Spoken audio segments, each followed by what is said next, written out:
Il n'y a rien de plus frustrant que de voir sa vie ne pas avancer. Aujourd'hui, 91% des personnes cochent cette case sans même avoir lu. Dieu n'attend pas que tu comprennes tout pour le suivre. Mais vous savez, avant que la vérité te rende libre, parfois la vérité va d'abord te rendre en colère. La vérité de Jésus met beaucoup de tension, que tu ne vas jamais comprendre la vérité en tant que spectateur. Si tu veux comprendre la vérité, tu vas devoir participer.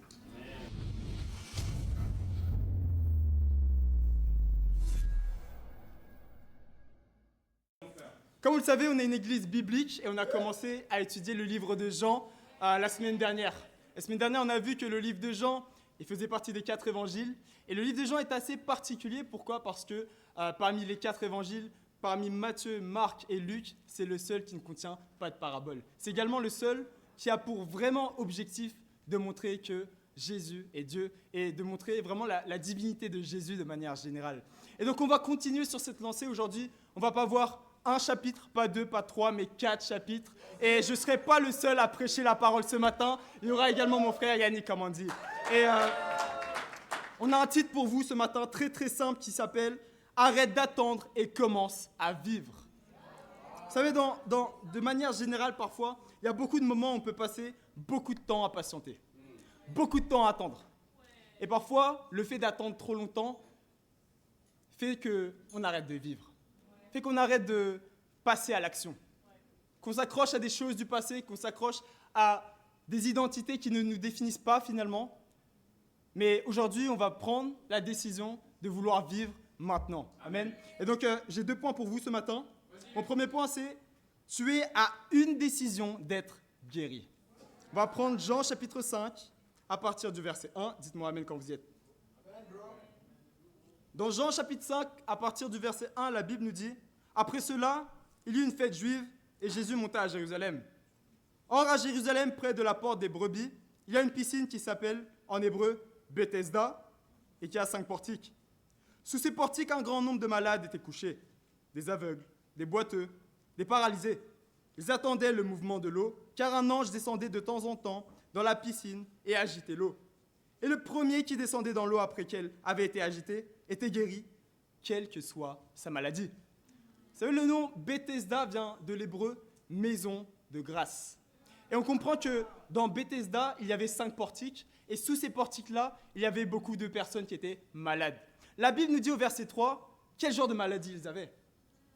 Boiteux, aveugles, paralysés. Vous savez, le point commun entre ces 3 maladies, c'est que les 3 t'empêchent d'avancer. Ces 3 maladies-là t'empêchent d'aller d'un point A à un point B de manière radicale. Et on voit que les personnes qui sont ici malades, qu'est-ce qu'elles font ? Elles restent couchées. Il n'y a rien de plus frustrant que de voir sa vie ne pas avancer. Il n'y a rien de plus frustrant que de voir son être ne pas bouger et encore plus de voir les autres avancer. Imaginez maintenant la vie d'un homme qui, pendant 38 ans, s'est retrouvé infirme. On va lire le verset 5. La Bible nous dit « Là se trouvait un homme infirme depuis 38 ans. Jésus le vit couché et sachant qu'il était malade depuis longtemps, il lui dit « Veux-tu être guéri ?» Vous savez, Jésus connaît toutes les situations. Jésus connaît chaque situation que vous êtes en train de traverser. Et Jésus lui pose une question qui est fermée. Vous savez, une question fermée, tu n'as que 2 choix possibles. Soit oui, soit non. Parfois peut-être, ou du moins peut-être plus tard. Donc l'infirme pouvait répondre soit juste oui ou non. Et qu'est-ce qu'il a fait ? La Bible nous dit, au verset 7, l'infirme lui répondit « Seigneur, je n'ai personne pour me plonger dans la piscine quand l'eau est agitée. Et pendant que j'y vais, un autre descend avant moi. » Ici, on comprend quelque chose. L'infirme a commencé à chercher des excuses. Vous savez, lorsque vous êtes bloqué pendant longtemps, à un moment donné, vous allez chercher des excuses. Peu importe la situation. Quand tu partages ta foi dans la rue, parfois tu leur demandes « Est-ce que ça t'intéresserait d'étudier la Bible ?» La réponse en réalité, c'est soit oui, soit non, et il y aura des personnes qui vont trouver des excuses. J'ai déjà étudié la Bible, j'ai déjà fait du caté avant. Non, mais je ne me sens pas de chercher Dieu en ce moment même. Beaucoup de gens cherchent des excuses. Et je n'ose même pas imaginer une personne qui a vécu ça pendant 38 ans. Il y a quelques jours, j'ai dû faire mon passeport. Et quand tu refais ton passeport, tu dois aller à la mairie et tu as beaucoup de papiers administratifs à renseigner. Tu as des documents à signer, tu as des papiers que tu dois envoyer, tu as également des documents à signer. En bref, tu dois faire pas mal de choses.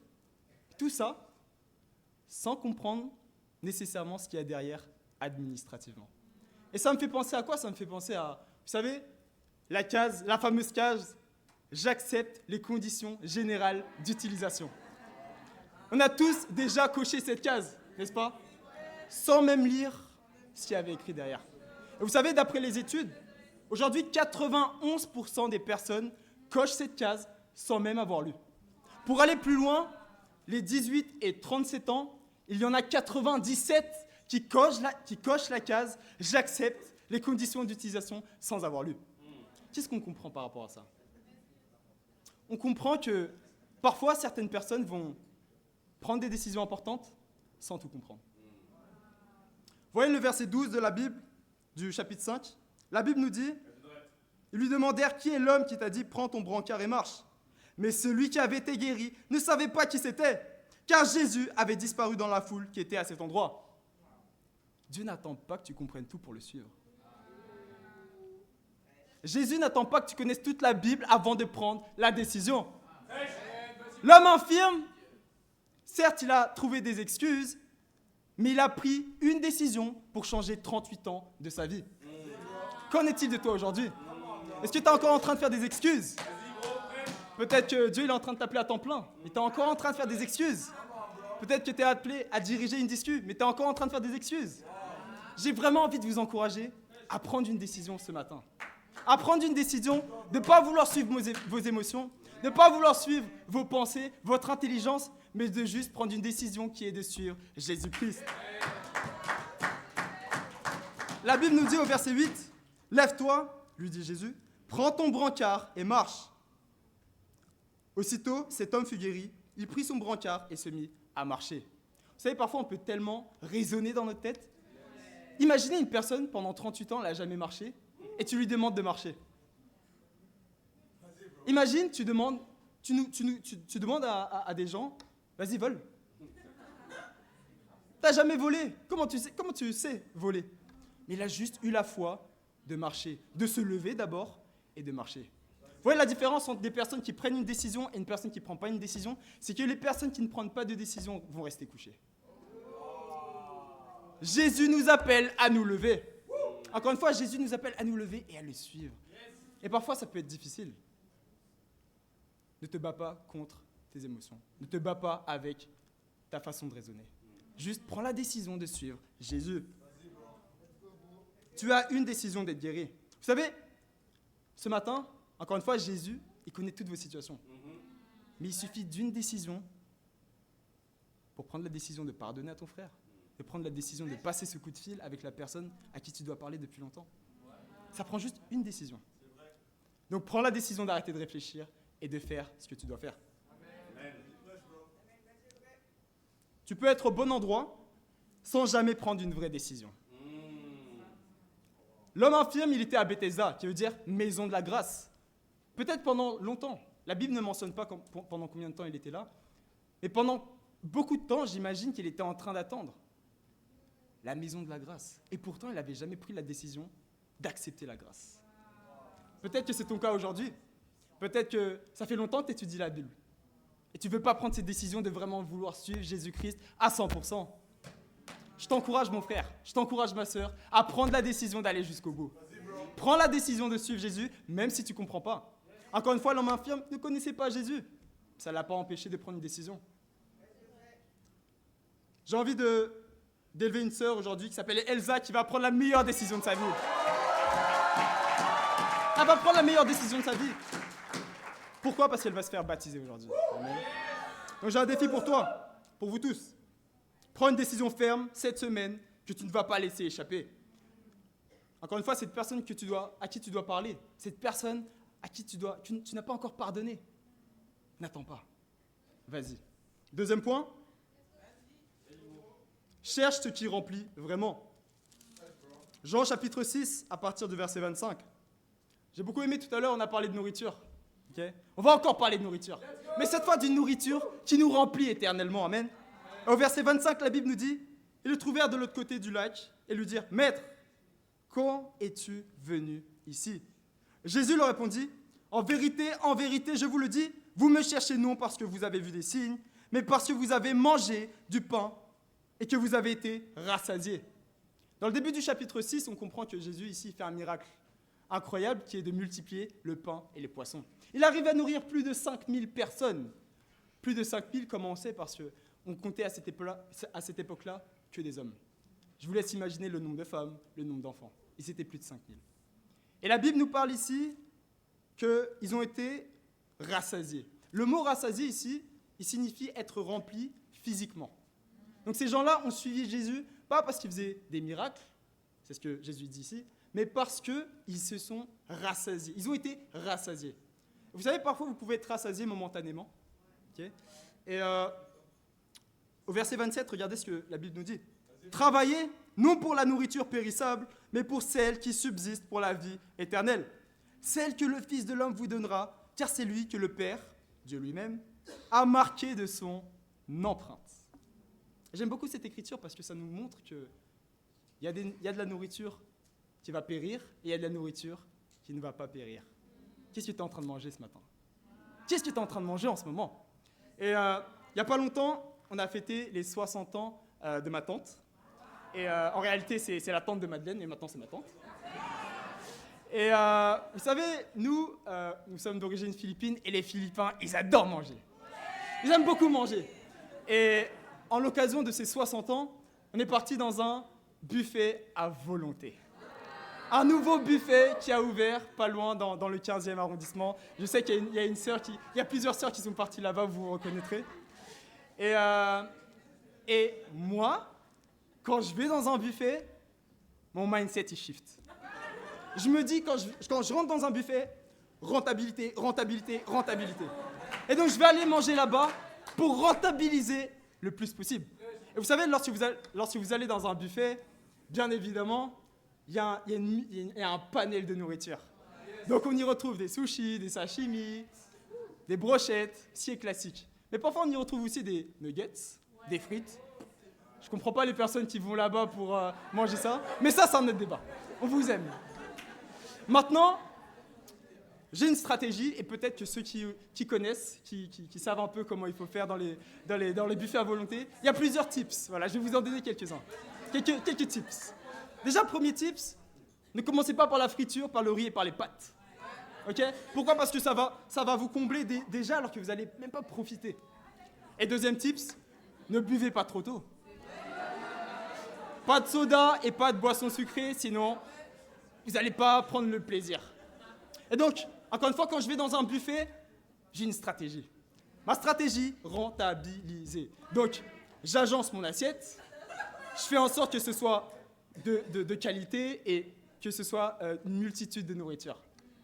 Et vous savez, peu importe comment tu fais pour agencer ton assiette, un buffet reste un buffet. Et donc, qu'est-ce que ça veut dire?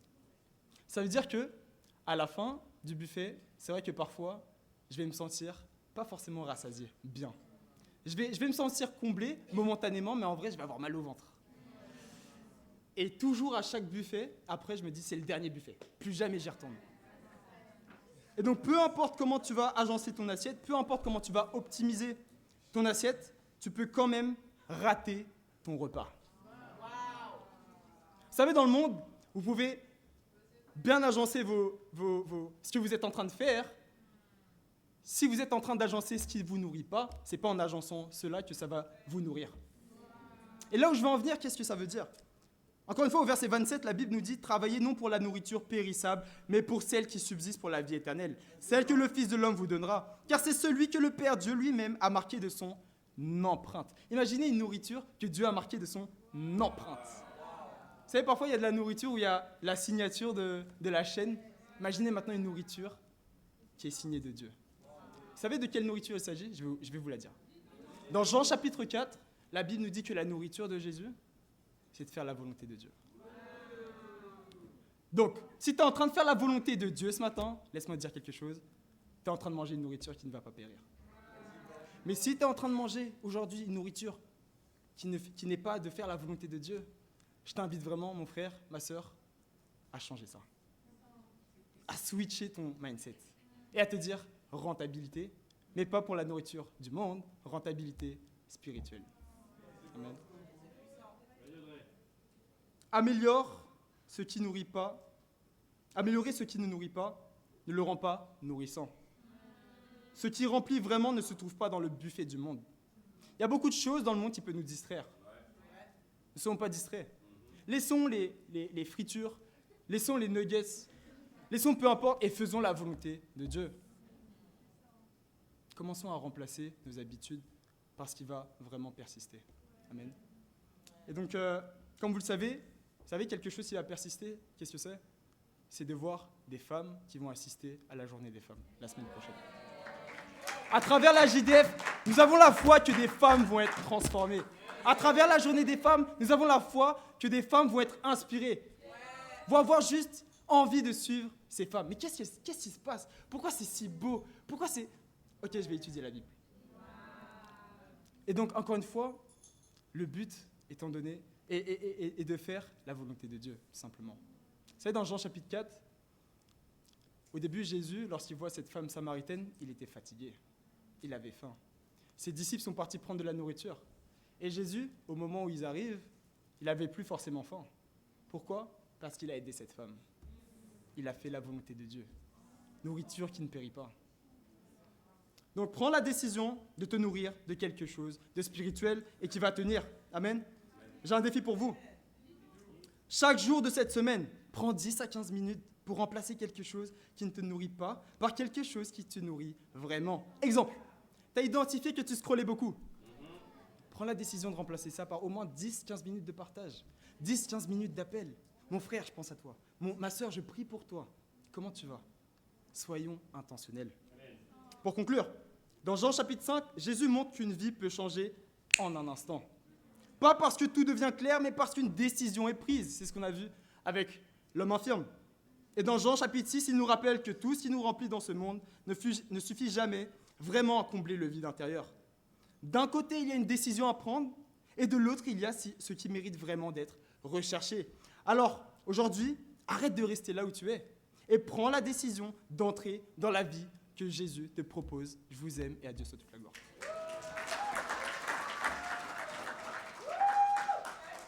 Amen, on peut applaudir encore une fois pour Audrey. Le titre de notre message, c'est « Arrête d'attendre et commence à vivre ». Ça nous demande de faire deux choses. Première chose, c'est d'arrêter quelque chose. Et la deuxième partie, c'est de commencer à faire quelque chose. Il a dit, on n'a pas besoin d'attendre, on est à une décision pour changer notre vie. Certains d'entre vous, vous n'avez même pas besoin d'attendre la deuxième partie de ce prêche. Vous savez déjà quelle décision vous devez prendre. Et puis il a dit, il faut chercher ce qui va nous nourrir.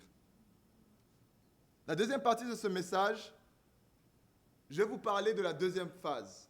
On a arrêté, maintenant on va commencer. Mais le but, ça ne va pas seulement être de commencer, ça va être de rester dans l'action. Ça va être de demeurer dans l'action, ça va être de continuer jusqu'à ce que l'action porte son fruit. En Jean chapitre 7 et Jean chapitre 8, on va parler du fait de rester dans le feu. On va parler du fait que la vérité peut nous libérer. Point numéro 1, reste dans le feu. En Jean chapitre 7, on va lire le verset 37 et 38 et puis on va parler du contexte du chapitre en entier. La Bible dit, le dernier jour, le grand jour de la fête, Jésus debout s'écria, « Si quelqu'un a soif, qu'il vienne à moi et qu'il boive. Celui qui croit en moi, des fleuves d'eau vive couleront de lui, comme l'a dit l'Écriture. » On a beaucoup parlé de nourriture. Moi, je préfère boire à manger. Et ce qui est bien, c'est que Jésus, il comble les deux. Il nous donne ce qu'on va manger, mais il nous donne aussi ce qu'on va boire. Et Jésus ici de venir et de boire si on a soif. On parle de soif, mais pas seulement de soif physique. Chacun d'entre nous, on a des désirs à l'intérieur de nous qu'on veut voir se réaliser. On a des rêves. On a des intentions qu'on veut voir Dieu accomplir. Pour cette église, on veut voir toutes les nations évangélisées dans cette génération. Je sais qu'on veut voir Nice sauvée. Je sais qu'on veut voir la France entière transformée par l'évangile de Jésus. Personnellement, on veut voir nos familles sauvées. Personnellement, on veut se voir grandir. Moi, j'étais au mariage d'Alexandre et Kenza. J'étais là, je disais, ah, Alexandre. Mais un jour, j'ai envie d'être dans le mariage de certains d'entre vous, mais aussi du mien.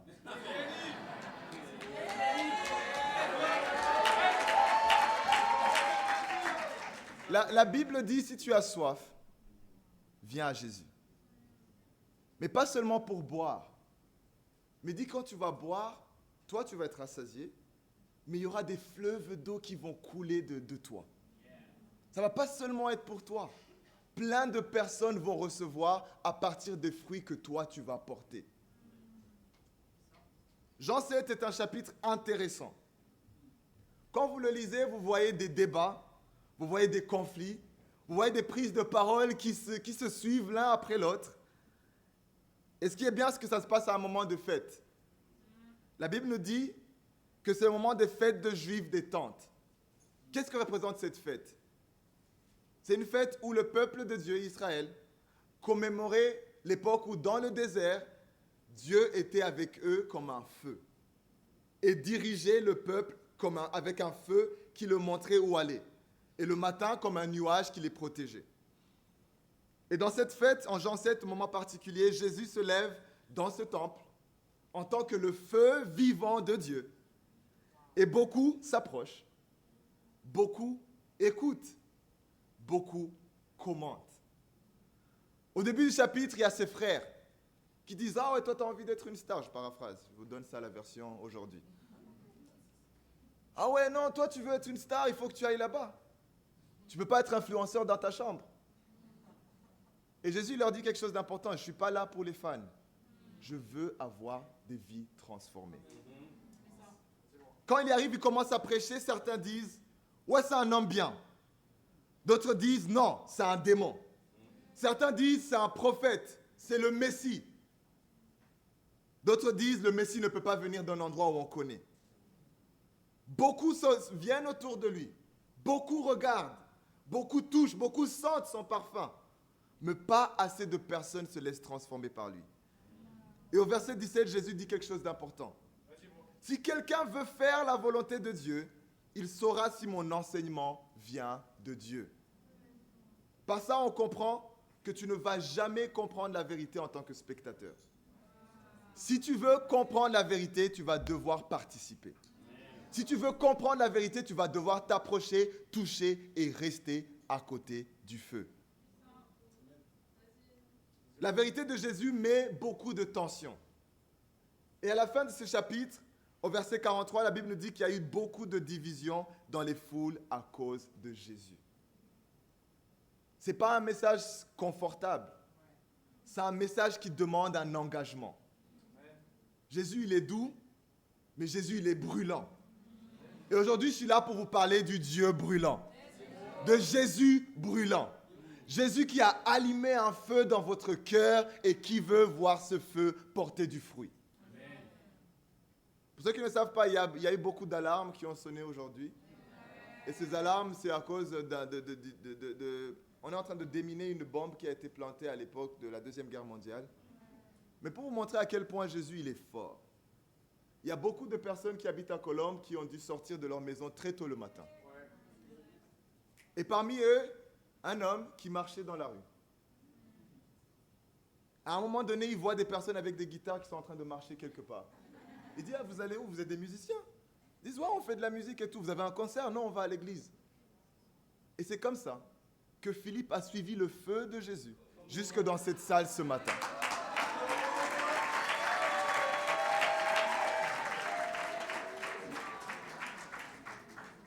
Mais la route ne s'arrête pas dans cette salle. C'est là où le travail commence. Maintenant, vous êtes exposé au feu. Et comme un forgeron, quand il faut transformer du métal, on met ce métal dans le cœur du feu. Là où le feu, il brûle le plus. Et après, il arrive à une phase de malléabilité. Une phase où elle peut changer de forme, où elle peut prendre peu importe la forme que tu veux. Et c'est à ce moment-là que le forgeron enlève ce métal et commence à le former. Commence à lui donner des directives, commence à lui dire quoi faire, comment faire. Et le forgeron, il est au courant de quelque chose, il doit travailler vite. Parce que s'il ne travaille pas vite, le métal va se refroidir. Et si le métal se refroidit, on va perdre le momentum. Il va devoir le remettre dans le feu. Et c'est la même chose pour nous. On est ici, on entend la parole de Dieu prêcher. On identifie les choses qu'on veut changer dans notre vie. Et Dieu allume le feu, pas seulement par les prédications, mais aussi par les miracles qui se passent dans nos vies. Vendredi, on a vu le mariage d'Alexandre et de Kenza. La semaine d'avant, c'était un showcase où on a vu plus de 170 personnes dans une salle. La semaine prochaine, il y a la journée de la femme où il y aura plus de 200 personnes rassemblées. Le feu de Jésus est présent. Maintenant, c'est à nous de prendre action. Le feu de Jésus est allumé. Et c'est le moment où chacun d'entre nous doit prendre la décision d'accomplir la mission que Dieu est en train de nous donner. Audrey a parlé de partage de foi. C'est le moment où on doit ouvrir notre bouche pour parler à des hommes et à des femmes autour de nous pour qu'ils viennent se rapprocher du feu. Ce n'est pas le moment d'être distrait. Ce n'est pas le moment de retourner à la masturbation, à la pornographie, aux pensées négatives. Ce n'est pas le moment d'être déconcentré. C'est le moment pour chacun d'entre nous de rentrer dans le feu, de rester dans le feu et de voir ce feu produire du fruit dans nos vies. J'ai un défi pour chacun d'entre vous. Le feu dont on parle, c'est la parole de Dieu. Laisse la parole de Dieu agir dans ton cœur. Le marteau, c'est la formation. Est-ce que vous nous entendez? Je ne suis pas en train de crier parce qu'on est en colère. On n'est pas en train de crier parce qu'on est passionné. Non, on est juste en train de vous dire, ok, réveillez-vous, c'est le moment de passer à l'action. L'endroit où le métal est posé, c'est cette famille. S'il y a un endroit où vous pouvez changer, c'est ici. S'il y a un endroit où vous n'avez pas de personnes qui vous jugent, mais des personnes qui vous encouragent à prendre le temps, l'espace de passer à l'action, c'est maintenant. Utilisez toutes les opportunités que vous avez pour être transformé. Dernier point. La vérité peut te libérer. La vérité a le pouvoir de te libérer. La vérité peut te libérer. Mais vous savez pourquoi je dis peut et pas va ou est en train? C'est parce que ça dépend d'une chose. Toi, la décision que tu vas prendre. La Bible dit en Jean 8, chapitre 8, verset 30, « Comme Jésus disait cela, beaucoup crurent en lui. Alors il dit aux Juifs qui avaient cru en lui, « Si vous demeurez dans ma parole, vous êtes vraiment mes disciples. Vous connaîtrez la vérité et la vérité vous rendra libres. » Ils lui répondirent, « Nous sommes la descendance d'Abraham et nous n'avons jamais été esclaves de personne. Comment peux-tu dire, vous deviendrez libres? En vérité, je vous le dis, leur répliqua Jésus, toute personne qui commet le péché est esclave du péché. Or, l'esclave ne reste pas pour toujours dans la famille, c'est le Fils qui y reste pour toujours. Si donc le Fils vous libère, vous serez réellement libre. » La Bible nous dit ici que, excusez-moi, vous connaîtrez la vérité et la vérité vous rendra libre. Et si les pharisiens prennent cette lecture que Jésus est en train de leur dire et s'y opposent, ils ne voient pas ça comme une opportunité. Ils disent, mais non, on est déjà libre. C'est super difficile d'aider quelqu'un qui se pense déjà libre à être libre. C'est super difficile d'aider quelqu'un qui ne veut pas se laisser aider à franchir le pas. Donc, le premier cœur à avoir pour chacun d'entre nous, moi y compris, c'est de se laisser aider. Et on voit quelque chose au début du chapitre, une femme adultère qu'on mène devant Jésus. Et il y a une foule derrière cette femme qui la condamne. Et c'est un piège. On demande à Jésus de donner le verdict. Est-ce qu'on la lapide ou est-ce qu'on ne la lapide pas? Ses péchés sont exposés devant tout le monde. Et Jésus fait quelque chose de super important. Il dit, celui qui n'a pas péché jette la première pierre. Et là, la vérité devient comme un miroir. Chacun se regarde dans ce miroir et sa conscience le juge. Et une personne après l'autre, tout le monde part. La seule personne qui ne bouge pas de cet endroit, c'est la personne dont les péchés ont déjà été mis à la lumière. Qu'est-ce qu'on voit? Quand tout est déjà exposé, rien ne reste à part le changement. Vous êtes déjà dans le feu de Dieu. Vous avez déjà tout ce qu'il faut pour changer. il n'y a plus besoin de se cacher. Maintenant, la seule chose qui reste, c'est de prendre cette vérité et de la laisser nous ramener à la liberté. Amen. Et Jésus, il dit, moi non plus, je ne te condamne pas.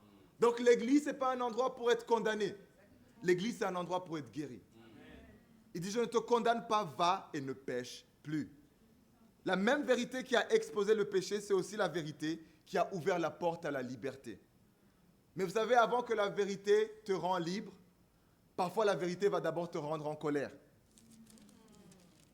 Mais si on est limité juste à la colère, si quand on te dit la vérité, tu te sens seulement, mais que tu n'acceptes pas de vivre ça jusqu'à la transformation, tu vas passer à côté de la liberté. Il y a 3 ans, mes parents sont venus en France pour voir un de mes spectacles. Et c'était le jour de la Pâque, donc je les ai ramenés à l'église. Et il y avait une performance. Ils ont aimé, ils étaient assis. Pour ceux qui ne connaissent pas mes parents, on est une famille, on parle beaucoup, mais il y a des vérités qu'on n'a pas le luxe de partager. Par exemple, moi j'ai connu le prénom de ma mère sur une table il y a 3 ans avec des amis à moi de l'église. Donc j'ai grandi avec elle, mais je ne savais pas c'était quoi son vrai prénom. Donc il y a des choses on se dit, mais il y a des choses on ne se dit pas. Mais il y a 3 ans, ils sont venus à l'église, ils ont vu cette performance, et ils se sont dit, ok, on va étudier la Bible. Moi j'étais content.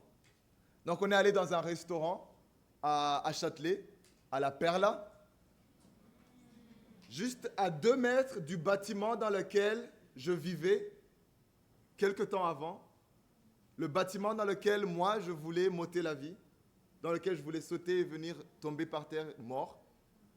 Et à la fin de l'étude, mon père faisait disciple et à côté ma mère faisait l'étude royaume. Et à la fin de l'étude, j'ai regardé mon père et je lui ai dit que j'étais reconnaissant que Dieu m'ait donné le privilège de lui annoncer la vérité qui va lui donner la vie à l'endroit où moi j'allais me loter. Et c'était un moment super puissant. Et à la fin, on est allé marcher, on est allé à Montmartre, on marchait. Et je savais qu'ils avaient été bousculés par les Écritures. Je savais que la Bible avait touché un endroit sensible. Et dans mon cœur, tout voulait reconforter cet espace et ne pas amener ça au prochain niveau, mais genre d'apaiser, Ouais. Mais j'avais une conviction forte. Et j'ai dit à mon père, vous savez, aujourd'hui, vous avez compris la vérité. Et il y a 2 moyens, il y a 2 routes où cette vérité peut nous mener. Soit vous allez prendre la décision de laisser cette vérité vous transformer, vous donner la liberté. Et pas seulement vous, mais ma famille, mes frères, mes sœurs, on va tous être sauvés et on va être unis en Jésus. Ou bien vous allez renfermer votre cœur. Et si vous faites ça, vous savez exactement où vous m'avez laissé. Ce n'était pas un speech facile à faire. Parce que tu te dis, ah mince, il y a un monde où tes parents ne te reparlent plus. Il y a un monde où tes parents regardent ce que tu es en train de vivre et ne te donnent pas cette approbation-là. Il y a un monde où tu te fais juger. Parce que mes parents, ils étaient à l'église tout le temps, ils étaient religieux. Mais là, c'était le moment où ils devaient passer à l'action. Et Dieu m'a fait grâce. Même pas 7 jours plus tard, mon père a été baptisé. Peu de minutes plus tard, ma mère a été baptisée. Et juste après, les 2 sont retournés au Rwanda et ils ont baptisé mon grand frère. Et après avoir baptisé mon grand frère, ils ont baptisé la femme de mon grand frère. Et quelques mois plus tard, ils ont baptisé ma petite sœur. Et c'est le miracle qui a continué à changer la vie de ma famille. Et aujourd'hui, je peux vous dire, si ma famille est transformée, votre famille aussi peut être transformée. Tout ça ne vient que d'une décision, une seule décision. La décision qu'Elsa a faite. Aujourd'hui, elle prend la décision d'être baptisée, elle n'est pas venue seule. Il y a toute une rangée avec sa famille. On est reconnaissant de vous avoir à l'église ce matin. Vous pouvez être fiers de votre fille. Chacun d'entre nous, on peut être fier de la décision qu'Elsa a faite, mais aussi on doit être conscient que c'est une décision que chacun d'entre nous doit faire. Cette vérité-là nous libère. Et c'est le moment où on accepte d'être utilisé pour que cette vérité-là libère les gens autour de nous. Audrey l'a bien dit, la journée de la femme s'approche. Moi, j'ai déjà un invité. J'espère que vous aussi. Et si ce n'est pas le cas, c'est le moment. On a un compte à rebours. Demain, on peut déjà remplir la salle. Il y a eu plus de 10 enregistrements dans les derniers 2 jours. Qu'est-ce qu'on peut faire si tous on s'y met maintenant? Si vous demeurez dans ma parole, c'est ce que Jésus dit, la vérité vous rendra libre. La liberté ne vient pas seulement quand on entend la vérité vient quand on décide de rester dans ce feu. La vérité nous donne cette liberté quand on décide de prendre l'action. Donc aujourd'hui, arrête d'attendre, commence à vivre.